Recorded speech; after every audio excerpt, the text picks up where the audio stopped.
Hey everyone, welcome back to the Driven by Us podcast, where we get to hear from some amazing and inspiring people in the automotive and motorsport space.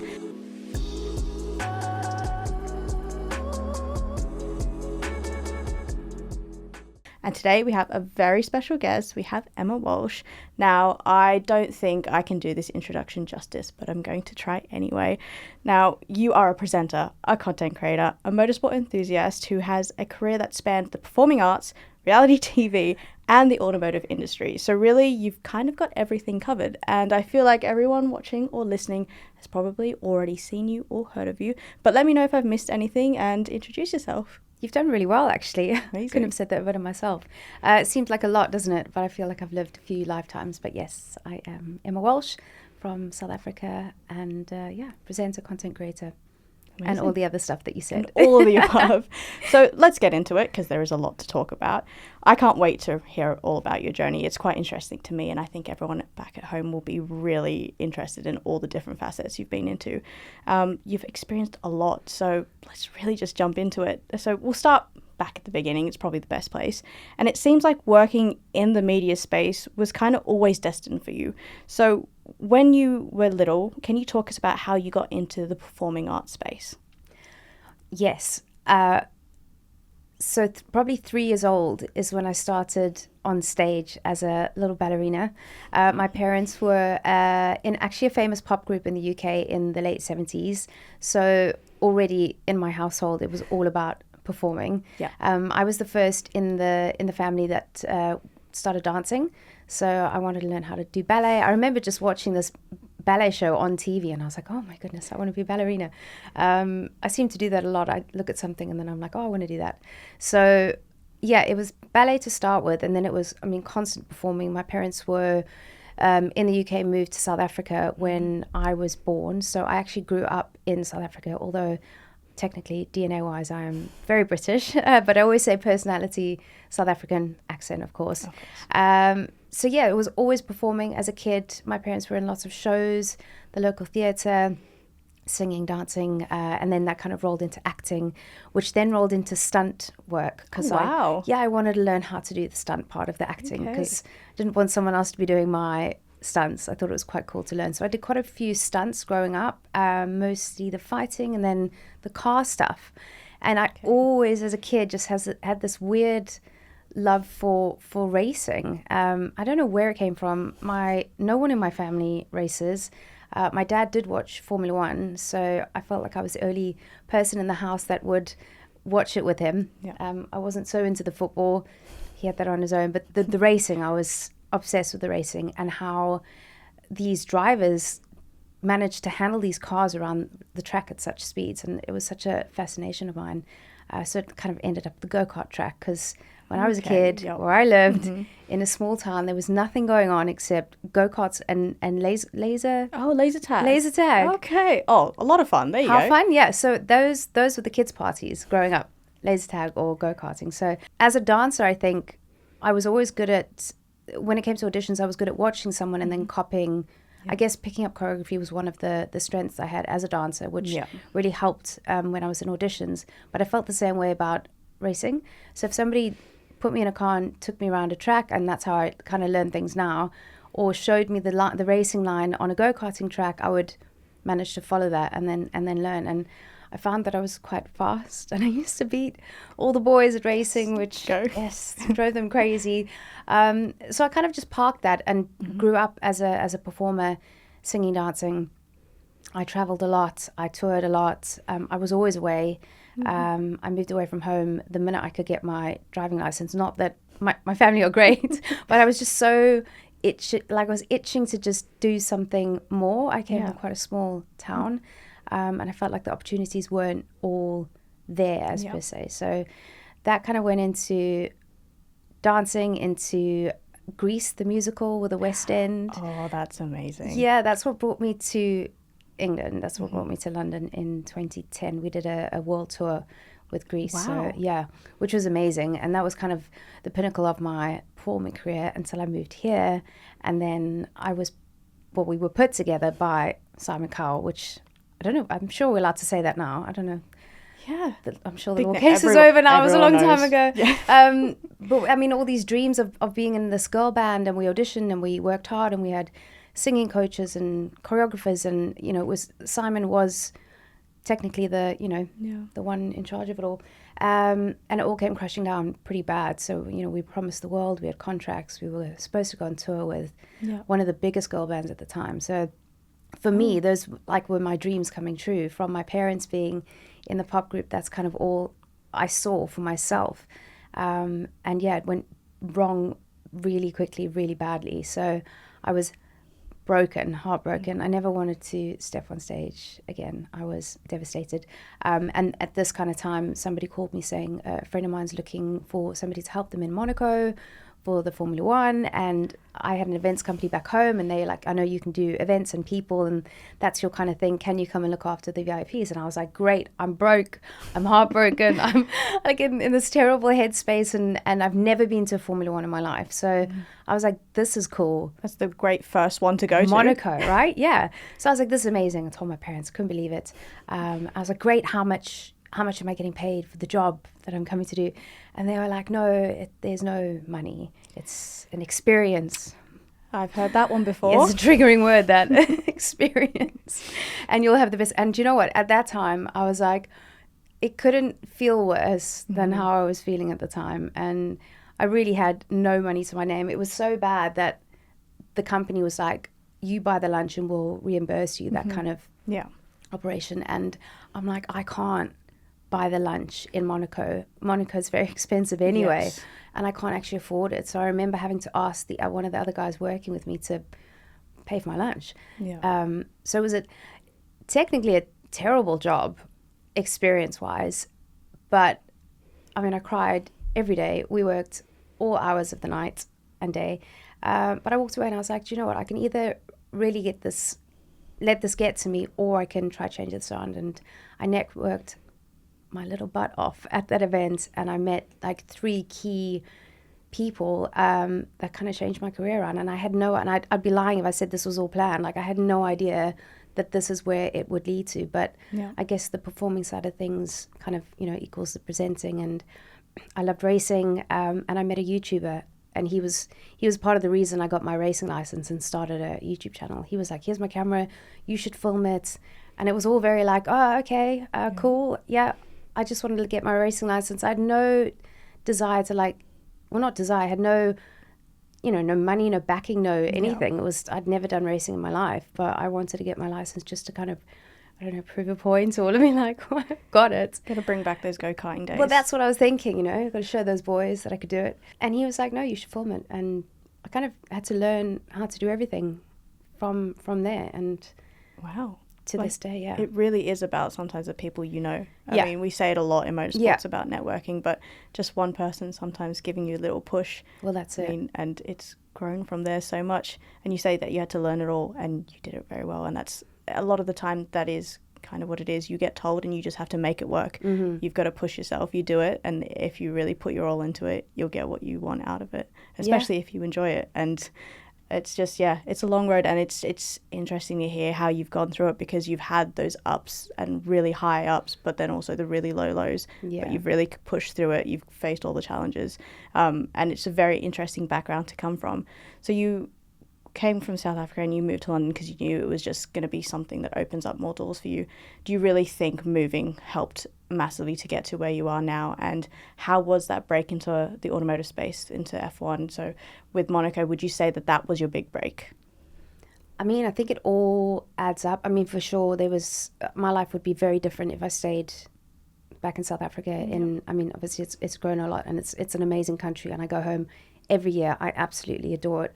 But I don't think the opportunities are there per se. Maybe different now that there's online. But I think for sure the opportunities here in the UK were so much better. And at that stage, I didn't know what they were, but I knew that I was doing musicals, and I now got this, foot into the West End. And that was obviously huge for me. That isn't the same in South Africa. Our quality of shows and performers are really high end. But you're not on the West End, you're not in London, you're not global. And I just felt like you were very hidden away back in Somerset West, where I grew up. So, yeah, for sure, the move made a huge difference. And the motorsport, I mean, yes, if I didn't go to Monaco, I never would have met any of those people. I never would have started a YouTube. I would never have just been sat there one day being like, oh, maybe I should start a YouTube channel. Like, YouTube wasn't even that popular back then. Yeah. Social media wasn't huge, and Instagram for sure wasn't a platform where you made money like that. And this is a long time ago, showing my age here, but it was a long time ago, like 8, 9, 10 years ago. It just wasn't the same. Yeah. So I guess there was no blueprint to follow. I didn't think it was going to be a career that would pay me. So I guess I was like, oh, this is a cool experience. I get to do my race license. So it's a cool guy. Like, took the camera and I filmed everything. I was like I was in the movie industry, so I knew how to like film stuff. But then I was like, oh, who's going to edit this? He's like, that's going to be you. Yeah. So yeah, I guess, I mean, everything kind of built up to this point. Yeah. So you started making content when it came to motorsport. You said you were getting your racing license, decided to make it into a YouTube video and start that YouTube channel. And you mentioned that YouTube didn't seem like a career at that point. Did you have in the back of the mind then that this could be something that leads you to maybe presenting or something else in the motorsport field? Or was it genuinely just, I'll do it and have some fun?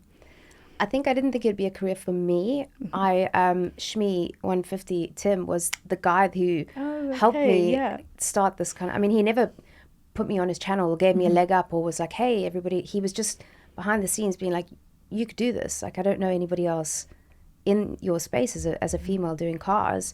So I never thought it was a career for me per se, because I couldn't understand how it would work. But he already had built such a big YouTube channel. But I looked at it going, I don't own 10 cars. Yeah.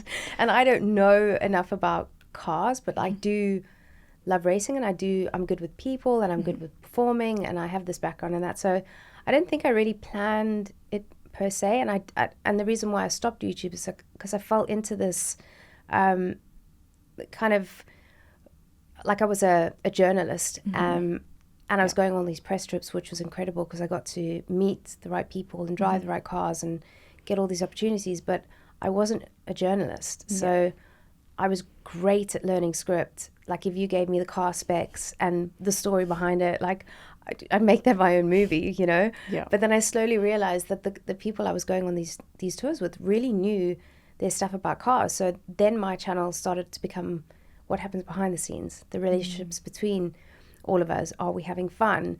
And then I'd always say, if you want to know more about the car, head over to, you know, Sam and Seb and Tim's channel. So yeah, I never really saw this going that far until I got my first paid job with Shell, and I was like, oh, this could potentially be something.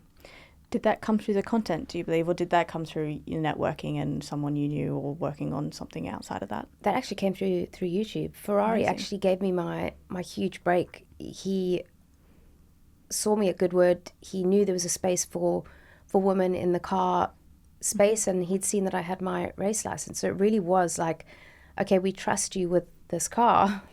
And I was like, really? I mean, this is fine. And then Shell were a sponsor of Ferrari at the time, and they were looking for people to do some work with. And myself and Sam, Seen Through Glass, were part of this big campaign that both of us were like, this is crazy. Like, how are we? That's an amazing first gig. Wasn't it? Yeah. I mean, it wasn't my first paid gig, but it was the biggest one that I'd got at the time. And I just couldn't believe it. Oh my God. If I got that call up, I know I'd be there like, okay, now what I do. So how did you prepare for that? Because it was such a big, did they tell you much beforehand? I know F1 used to be everything was behind closed doors. Was it very much on the day, this is what you're doing? Yeah, so what was the preparation for it? Well, I mean, it's Ferrari. So I don't know if you know, working with Ferrari, things are tough. Yep. And rightly so. But no, I mean, it was months of meetings, preparation, because we all had never done anything like this before. Never mind the brands. Like, we were all kind of just in this new territory where we were like, okay, so we're going to do what? And it was a whole campaign. It did Le Mans, Goodwood, and F1, and still Silverstone. So it was like a triple Wow. triple bonus. I was like, this is so cool. So we went to all three places. So we very much had to know what we were doing. Everything was we had to. I mean, I had to script all my questions and get it approved, and it went through so many processes and it's not like these days. Like they weren't allowed to have a personality. Like I was there being like, hey, I'd love to get like the personality, and it's why I kind of started what I did, because I wanted to know the drivers and the teams and the team. I wanted to know what they were like as people and how they grew up and how did they train and what Not did they so much eat. the media trained answers so I was back like, then. I don't want to ask those questions. Like obviously they're important and I'm here for that too, but they honestly went through my script and took everything out. So I got there on the day and I was like talking about fuel and I was like, and it was with Sebastian Vettel and he just looked at me, he was like, you're right. I'm like, I'm nervous. I'm really nervous for a start. And there's all these questions that I mean, I don't even know what I'm talking about half the time when these, I said, I just want to know other things. And he looked at me and he went, ask me anything you want. Forget about them. And like all of them were like this, like waiting to like pounce on us. And he was so nice. Oh, I love that. Sebastian Vettel is my favorite F1 driver. Is he? So yeah, it's he really is everything they say. Like he is like that in person. He's the most genuine and kind person I've ever met. That is lovely to hear. Maybe one day we can interview him. But that's really great to hear. And yeah, it's the media space with motorsport has changed so much. I remember growing up watching it, and I think the moments where you had the most of the drivers' like actual personality was maybe in a press conference if they decided to play it a little bit. Seb used to do it quite often in press conferences. But then you had lots of others where it was just very much they got media trained, their comms person was right there, and that's all you'd get. Whereas these days it's definitely changed a lot. You see more, they have TikToks or they have their own media channels, YouTube channels, and they show it off. So it's quite cool, but I imagine it must have been very hard to try and do that at the start when F1 was not as open to that, especially with Ferrari doing that. So that would have been, wow, that's a great gig to do, but I can imagine that would have been a lot of pressure and hassle to do. So how did it end up going in the end? How was the questioning? How was the interviews? So he was great, and they actually stuck us on, they were like, oh, you're going to do a sim race together. And I was like, guys, this is my first job. Like, you're trying to get me cancelled and embarrassed on the first one. But he actually, he crashed. So technically I won. And we got off and he went, you won. I went, I did. And he went, do you want to go again? I went, no, I've won now. You said they were like 2 minutes, that's all you get. So he was like obviously being competitive. We had filming the day after as well. And I mean, it was the most random setup. We were at a petrol station, and because I was like, oh, I'd love to learn about the fitness and the training. And so they brought all this gym equipment to the petrol station. Oh, okay. And I arrived before him and I was like, what's going on? And they were like, well, we've got some stuff for you. So just come up with something. And I was like, I am mortified. This is so embarrassing. And Seb arrived, and obviously we'd already broken the ice. He was super sweet, gave me a hug hello. He's like, what's going on today?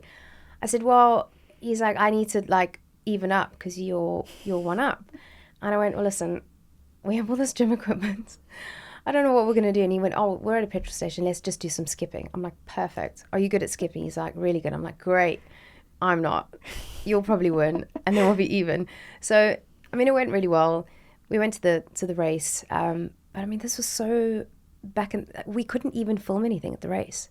Okay. So we were like, obviously we're very happy to be here in hospitality and VIP, but like, what are we doing here if we can't film anything? So that's how strict it used to be back in the day. So, but no, the job ended up going really well, and obviously it was a great thing to start on. Amazing. Yeah. So you said that they're quite strict with filming, and obviously you did your content creation and moved to the presenting later. Was there a stage where you were doing your content creation while you were also doing these presenting gigs? And how did you kind of manage being able to do both? Were you trying to film when you were at your gigs? So say when you were doing your shell, did you try and get some other footage for yourself? What was that all about? Yeah, it sounds like my brain all the time trying to do five jobs at once. And I'm like, I'm on a presenting job, so you don't need to do content. But then you're like, oh, I have this opportunity to film content. You're constantly just in this battle. When they're big presenting jobs that require a lot of like attention, and I'll probably hire a videographer, because I think it's always good to have, behind the scenes or just an image of what you were doing.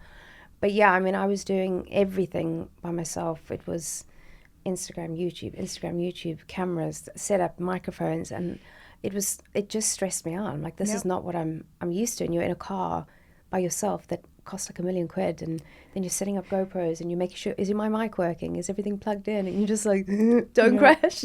Make sure the mic is plugged in. That is the big one. Yeah. Has it filmed? Did it work? And, then you're going home and everyone's out for dinner on a press trip and you're in your room trying to edit the hours of content you did. So yeah, I was always trying to like make the most of it. I think maybe because I didn't have a clear path just yet, and I was just like overwhelmed with everything going on. I felt maybe like I just had to do everything. Do you think that's something people need to do these days if they're even trying to be a presenter? Because content creation is so easily accessible these days. Everyone can make a TikTok channel. Everyone is making TikToks or Instagram reels or shorts or YouTube videos. And it feels like these days, if you want to get into the media space, you kind of have to do content creation. Do you think that's how it's become? Yeah, I feel like I when I stopped YouTube, I definitely like fell behind a lot on the content side of things. Trying to survive, trying to eat, trying to pay rent, and the presenting work was kind of paying for that, but at the same time so was the content side of things. So I didn't want to let that go completely, but at the same time I was trying to focus on building a presenting career. So I did stop YouTube because I was overwhelmed with, there were so many things going on back then, and I was trying to kind of build up the presenting side of things. So I think it depends what you want to do. I think content creation is great, and I take my hat off to people who are doing it full time. Like it's a lot, but I think it's a different ball game when you're stepping in front of a camera and you're presenting or learning a script or doing a show. It's a different kind of confidence where you don't get to edit yourself, do 5 takes. So it's a different ball game. So it depends what route you want to go in. Obviously the presenting side of things is a little bit different. You mentioned you can't really do any editing when you're doing all these live events. So you've worked quite a few live events over your time. I believe you're F1 TV presenter. You've done Formula E radio. You've also presented at Autosport. Now these are all live and sometimes in front of people and you don't get to do another take. How do you handle the pressure and prepare for those? And what are some key skills you really need for those kinds of jobs? I was just going to say, I don't feel like I do enough live events, but you've just mentioned quite a few. So Autosport was a big one for me this year. I did it by myself, which I was like, are you guys sure? Still imposter syndrome kind of kicking in, but preparation is key. I had to write my own scripts, so I feel like when I do write my scripts, I kind of know, and then I have them on card just to fall back to. My biggest fear is filling time, and Autosport was the worst for that because it was live racing and cars would crash and then you'd have to fill the time to get the car off track, and you're just like, it's a long time to talk by yourself. So I'd have a few backup either stories, or I'd be like, switch the lights on, let's do a video, just any kind of distraction. But I think you've got to be prepared. You've got to have a few stories in your mind that you can perhaps tell the audience that they'd enjoy. And then I'm South African, we speak really quickly actually. So I have to slow my speech down quite a lot. And I've had to learn how to do that with presenting. And there's like a real balance between either speaking too slowly or too fast. And I definitely tend to just go faster than normal. But I think when I speak slower, I can think a little bit clearer. So in case I'm worried about what comes next. But I always kind of have a sheet next to me with my cards or a backup story that I might have to say if it's live TV. But yeah, you've definitely got to be switched on. Yeah, there are many moments where I'll be filming something and I'll be like, okay, this one, talk slow. Yeah. And that's all that's going in my mind where I try and do it. And then I listen to it back and I'm like, I was just trying to talk slow and I've still gone and done it quite fast. How has that happened? And it's really something you have to push to do. I think that is definitely something I found quite tricky. And yeah, filling time. That's always one, like, how do you keep going without it making it too obvious that that's exactly what you're doing? Try to slow. You're like, slowly. This is what They're like, you still got 2 minutes left. You're like, oh my God, 2 minutes, the longest 2 minutes of my life. Yeah. Any questions? Anyone doing anything interesting? Hands up. What have you found have been some of the biggest challenges you've had in different space, whether that be live presenting or that be making your content or just in general? I think not having the blueprint of somebody doing it ahead of me, whereas in my performing career I was all performers are pretty insecure. We're put up against everyone every day and judged for everything. but I felt like I was pretty confident in the talents that I had at the time. So I'd walk into an audition and know what I was capable of doing and what I was pretending to know, like tap dancing. I faked a tap dancing audition. Fake tap dancing? I watched that them. Feels impossible. Well, I didn't know we were doing tap, and I was like, I don't do tap at all. And they were like, oh, you need to do this little choreography here, and that we'll do it one at a time, and we'll go down a line. So I was like, ran to the back of the line and watched every single person do it until it got to me, and just kind of really did the whole watch and learn thing. I really watched and learned. So I got the job. Oh, amazing. I got the job, and then I took the taps off the front of my shoes. I was like, nobody wants to hear these shoes tapping. But yeah, I think, I kind of faked a lot of that. Mm-hmm. Yeah. Well, I guess that's... Yeah. A lot of people fake it till you make it. I feel like you have to sometimes in this industry or just in the world, because we all suffer from imposter syndrome. So a lot of the time I feel like you might say you're faking it till you make it, but actually it's a cover up. You can do it. You just need to make yourself do it. But yeah, imposter syndrome, it's both sad but maybe reassuring to hear that even people that are quite successful and are doing amazing things still get it. Because I know for a fact that I still feel it would just save my job that I've now been in for a bit. I mean, they hired me for a reason, but I'm still here going, I don't know why they faked it, but like I'm doing it well. I'm going to keep faking it till I feel like it does kind of keep you on your toes a lot. Like, I feel like if you're walking around being like, oh, I'm so great at my job. Like, But also it kind of does make you keep doing things, I guess, because it's like, all right, well, I didn't really think I could do this, but I did this. So that means even if I don't think I can do that, maybe I can. Yeah. Because I've done it in the past. Why not? Might as well. It's kind of my attitude is like, might as well try. Well, it's kind of scary. I sometimes, I'm a bit weird like that. I sometimes like doing things that scare me. But when I did the F1 TV, I wasn't supposed to go on the live feed. That was very last minute. Will Buxton was like, we're short. The madness has kicked it. I think it was Austria where Lando and Max had crashed into each other, should we say. And they were like, it was manic, and everybody was sent in all different directions to get interviews, and Will grabbed me and he was like, you have to come on the live feed. And I was like, absolutely not. Like, I just finished the day, and I was like, oh, thank goodness. Yeah, that was terrifying. No one kind of told me what I had to do, and I just...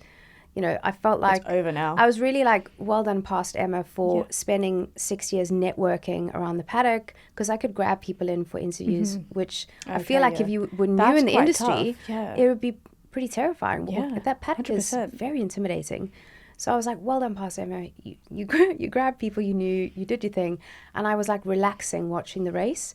And he grabbed me in at the end of the race and he's like, you have to do these interviews. And I'm like, absolutely not. And he went, no, Will. you're gonna be fine. And I haven't been that scared in a very, very long time. I was just like, what am I going to say? How much do I say? Can I say this? I didn't know. Didn't know the boundaries yet. Like, sometimes you do have to push with those interviews. But it was my first time on TV. I didn't want to get cancelled. And I remember walking up to Christian Horner, and I literally just pulled him for an interview because they were like, "You've got 5 minutes to fill in the pit lane. Can you just, I don't know, talk about the cars or talk about the race coming up?" And I saw Christian standing there, and I'd done some work with him before, and I was like, "Do you mind jumping into this interview?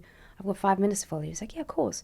So and they were like, "Where did this interview come from? How did you get this interview?" I said, "I just asked him." Yeah. So we'd already done an interview off camera for the track TV. So when I walked up to him, he's like, "What's wrong? Do you need me again?" Yeah, what's wrong? And I was like, I'm really nervous. He's like, "Why?" Like, we literally just had a conversation. I said, "No, well, this is live TV now." And also, I was like, "Max just crashed into Lando." He went, "Did he?" I was like, "You see, I'm just going to get myself in trouble." And he went, "Honestly, don't stress. Ask me what you want. It will be fine." And it was fine. But it was really scary. It was really scary. I guess maybe the only thing that could have helped is the fact that you didn't have too much time to overthink it. Because I think if I had more time, I'd be freaking out. But that is one hell of a job to get thrown into. I know. You did amazing with it. So there you go. And I don't know if anyone saw it. I also had to interview Oscar at, the walking interviews. Oh my God, yes. And I was like, this is cool. I'm doing the walking interview. But I couldn't see it was just all a mess because it all just happened really quickly. Producer was on the left side of the camera. I was looking on the right. I wasn't nobody was in my ear because Oh, I okay. wasn't on live TV. Yeah. So they didn't have my inner ears or anything. So now I'm doing this blind. And she was like, I will count you out because it was a live interview. We're going back to Will. I'll count you out when you stop. Okay.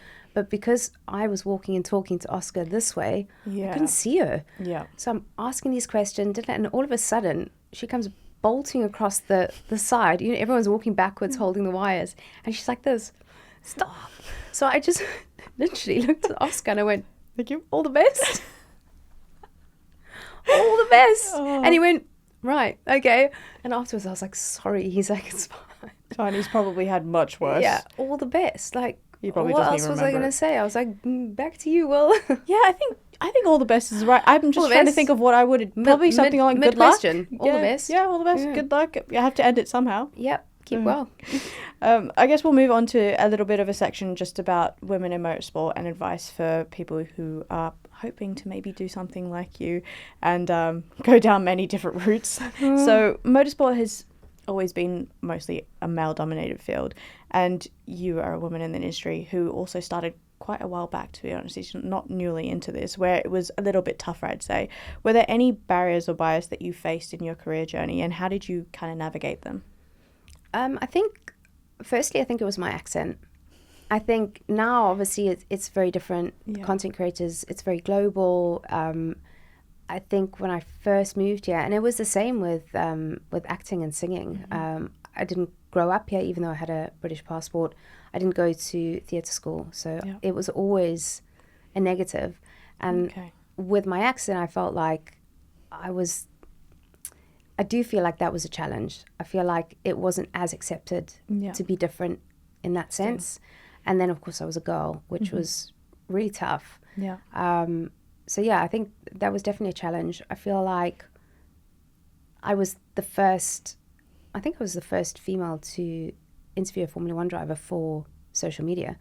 So, Wow. I mean, no one would even know that now. Like, I feel like I think there were maybe 2 or 3 of us in the UK, and that was it. Yeah. So we worked hard to, like, keep our place in the industry and make sure that we could walk into a paddock and like I said, it was like a lot of acting, a lot of I belong here, even though you really didn't feel like you belonged anywhere. But yeah, I think, of course, it was a challenge. We were new in the industry. We are new in the industry. But I feel like we've definitely come a long way. Yeah. Have you noticed a change when you're going through the paddock these days? You said you were one of 2 or 3. I feel like if I'm watching, there is definitely more. Have you noticed a change in just the amount of people and just how it feels? I mean, I've forced everyone to be my friend now, so I just walk into any paddock. I'm like, hi, and I just whenever. And it was one of the biggest things that I did when I started in the industry was, as soon as I met someone, I wrote down in my notes who they were, who they worked for, where we met, just so I remembered, because it's quite overwhelming. You come out of the weekend and you're like, what happened? Yeah. But I would always keep in touch. Or the next time I was at a race, I would message everybody that I'd met, being like, hey, I'm in the paddock, would love to grab a coffee. Like, it was never, didn't have to be work orientated, but I was always there saying hi, making friends. So now I feel pretty comfortable in the paddock, but I mean, it's still overwhelming for me. It's intense and serious, and I mean, it's F1. It's like it's so cool. But I've definitely noticed a big change in the paddock, especially lots of women now, which is really great to see. That's amazing to hear, and will probably help a lot of people out there listening. And you are quite big on inspiring the next generation, particularly young women. So especially to pursuing a career in motorsport, being that it is a little bit of a tough one to get into. So what advice would you give them? Do your research. I think I definitely don't feel like I've made my mark yet. I feel like because I never had like one specific thing that I wanted to do, I definitely feel like I still have a lot that I'd like to do.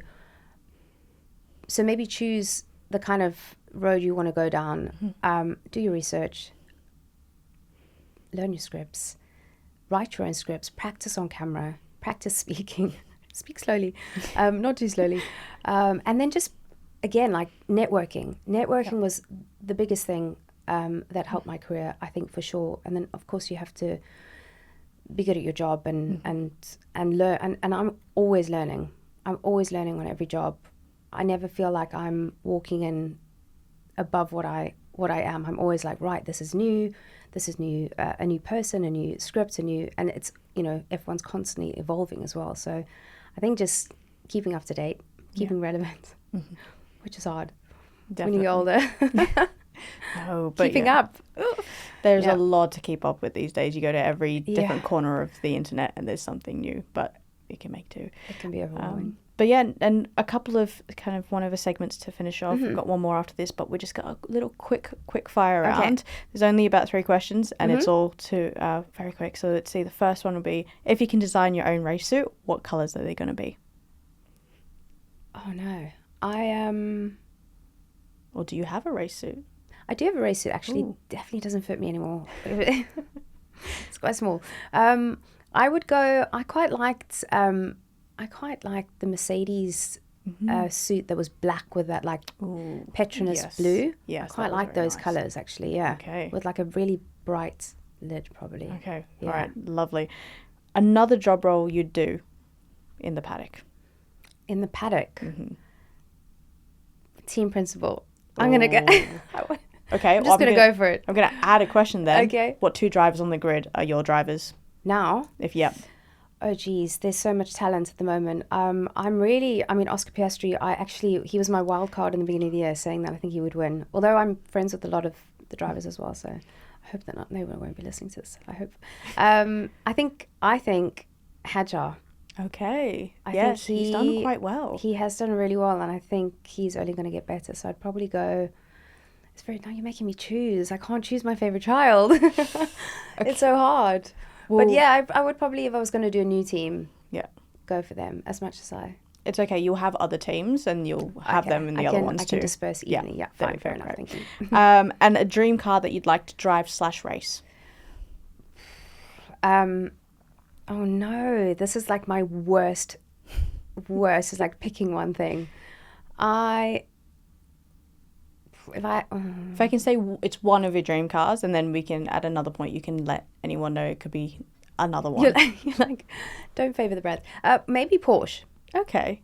I feel like they'd be fun to race, and as like a daily car as well. Okay. I do love a good Porsche. I do like a good Porsche. Lovely. Okay, now the final question I have for you. We do something on the Driven by Us podcast where our previous guests will ask a question for our next guest. Okay. So your question is, if you could tell someone something about your job that they don't see at face value, it's something behind the scenes, what would it be? Oh, wow. There's a lot more downs than people would know about, I think. I am very hard on myself. And I come from a performance world. Like if you're not at your peak, if you're not 100%, if everything's not perfect, you're not getting clapped on the stage. So I'm definitely very hard on myself. So I actually have a lot of downs that you would never notice on Instagram, because it is a positive place where it's kind of like your trophy cabinet and your CV. So yeah, I think a lot of people wouldn't realize how hard perhaps I work in the background. I do quite a lot, so it would be all the hard work behind the scenes. They probably wouldn't know about it. Okay, amazing. And then I'll throw it to you. What is a question you'd like to ask our next guest? Oh, with all the buzz around F1 Academy, which Susie Wolf, by the way, role model, she's amazing. I would probably ask, do you see a future where men and women are racing in Formula One together? Oh, amazing. I want to know the answer to that too. That is a great question. Okay. I can't wait to hear it. But thank you so much for joining us. Unfortunately, that's all we have time for. But it has been so amazing to hear everything that you've gone through in your whole career, and I can't wait to see what you do next. Thank you so much for having me. No worries, anytime. All right. Thank you guys for listening, and make sure you tune in to the next episode.